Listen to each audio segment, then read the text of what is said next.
Sabay preno mo ano. Uy, ang sarap mag-move it ngayon, oh. Mag-move it ako. Dito. Kumalo.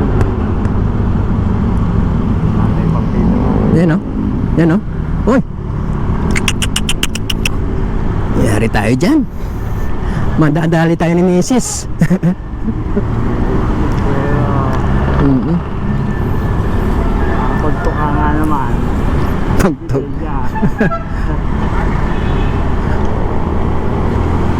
Itong marking. Yun nga, ang problema nun eh.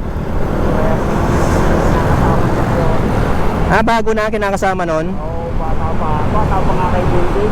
Ha? Oo, marking. Pero may anak na isa. Ah. Yung pinapakain niya, hindi niya kaano-ano.